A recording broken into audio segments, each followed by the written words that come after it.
Today we'll be reviewing a two-leg journey in the premium economy cabin of Cathay Pacific. The first being Melbourne to Hong Kong on a Boeing 777, followed by Hong Kong to Amsterdam on an Airbus A350.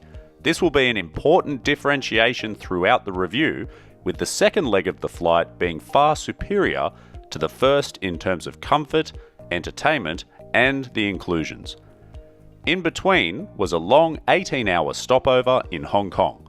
I'll have some thoughts on how to best use your time at the end of the video and whether it's worthwhile leaving the airport if you have a shorter layover. I would normally like to start with the food and drink selection, but given these were both red-eye flights, it was less important and I wanted to instead start off by discussing the seat features and comfort levels. The premium economy seats with Cathay are well known for their extended leg rest that includes full-length support for your calves. This is a small but important feature that allows your legs to feel well supported and relaxed when in full recline. This makes it much easier to get decent quality of sleep without being able to lay fully flat. Unfortunately, the first leg on the 777 did not have the full-length leg rest and was similar to most other premium economy offerings that have a gap from the end of the leg rest to a footrest that's attached to the seat in front. This setup is inflexible and places additional pressure on your calves when the leg rest is lifted up, as there's a gap between the end of that leg rest and where the footrest starts. Sometimes this can be uncomfortable, but it depends on the layout of the seat itself. I found the Cathay Pacific seat okay, but nowhere near as comfortable as on the second leg, where the footrest on the seat in front was totally removed, so you could stretch out easily if you wanted to, or you could fold out the foot support that was built in to the end of the leg rest to relieve any pressure at all on your calves. So you have options and can adapt your position based on how long your legs are. This is a big plus for Cathay Pacific. It's just unfortunate that it wasn't available on both legs of this journey. Now on to the seat itself. I always assumed that seating would be standard across an airline for a premium cabin. Turns out that is not the case. While the difference is small, it was definitely noticeable. I have reasonably broad shoulders and I felt like I didn't quite fit on my seat in the first leg, but on the second leg it was fine. After doing some research, I can confirm that the seats on the 777 are 19.5 inches across, compared to 20 inches for the A350. While it's only a small difference, it was enough to notice. Another point of comfort in the seat is the level of recline that you can achieve. This was again noticeably different between the two flights. The 777 has a 38-degree pitch compared to 40 degrees on the A350. Again, only a small difference, but every little bit helps when you're on a long-haul flight. While the 777 was inferior to the A350, after comparing the size and pitch to most other major airlines that service this route, Cathay Pacific was as good as the competitors on the 777, but the A350 was the best that I could find. If you know a better premium economy seat, then let me know in the comments. I'd love to check it out one day. One aspect I really liked on the seat was the neck rest. The pillow provided was far too big to be useful on a plane, and this had me concerned at first. But I slept just fine by reclining as far back as possible and folding the sides of the neck rest up to give my head something to lean against. I was surprised just how well this worked, and was able to instead use the pillow to soften the edge of the armrest when trying to sleep. The other main differences in the seating compared to economy is the retractable table that comes out of the armrest, and the additional beverage-only table, which is too small to be relied on anyway, and I did of course knock a small red wine bottle completely off it at one point. Still a nice feature if you're not as clumsy as I am. Moving on to the entertainment, and I'll start off by talking about the touchscreens. The ease of use can really make or break your experience on a long-haul flight, and this was again a big differentiator between the first and second journeys. The 777 screens were small, the touchscreen unresponsive at times, and often inaccurate. This can get frustrating. I also noticed the economy cabin had larger and more modern screens than premium economy. So I can only assume that the plane is halfway through a refurbishment. I resorted to using the remote rather than the touchscreen, but the dock on the side of the armrest that held the remote when not in use was very problematic and I couldn't get it to lock in properly. In contrast, the A350 had big screens that were bright, responsive, and easy to use. It was a breath of fresh air after battling the screens on the previous flight. If I was not asleep for most of it, it may have soured the experience. But again, it wasn't such a big deal because of the overnight flight scheduling.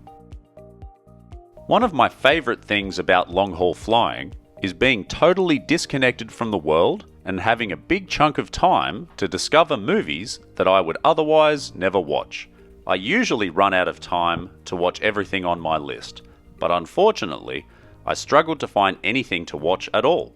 While this is subjective, of course, there were only a couple of titles that really interested me, and I found myself going back to the classics section to rewatch old favourites and binge some TV series that I'd already seen anyway.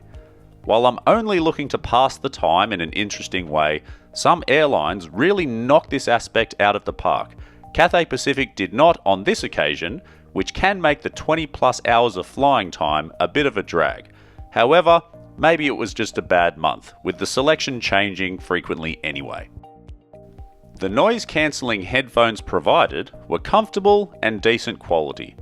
They didn't exactly block out the background noise, but it took enough of the edge off to really focus on what you were watching. The only issue I had was on the first 777 flight, where the location of the headphone cable connection was on the side of the armrest near that pesky remote control dock.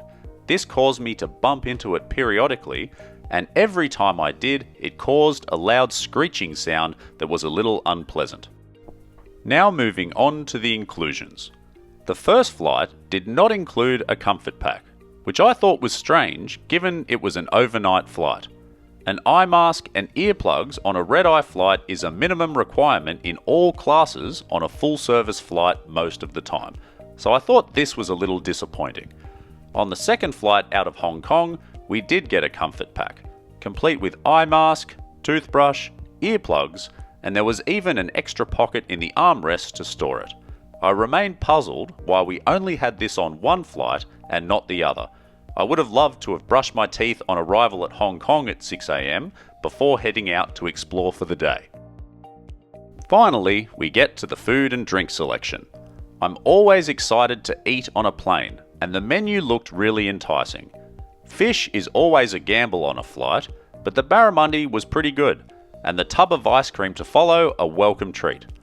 The Spanish omelette for breakfast was okay, with the saving grace being a few extra layers of salt and pepper just to zhuzh it up a bit. Unfortunately, on the second flight I was unable to get the meal choice that I really wanted, but the premium economy cabin is small and they have a limited number of meals. So instead of an amazing Thai curry I hoped for, I had a fairly dry rigatoni pasta. But it happens. The ice cream was less of a welcome treat this time around, with the meal served at the equivalent of about 3 AM where I started, so it was the last thing I felt like. Breakfast again was just okay, with the unexpected highlight being that croissant. In-flight pastries are usually dry and uninspired, but for some reason this one was amazing, despite it coming out of a sealed plastic wrapper. Unexpected, but really cheered me up after a patchy night of sleep. Now a quick mention of the drinks. There were no cocktails on the menu, like some other airlines include, but I was happy enough to have a red wine with dinner before sleeping anyway.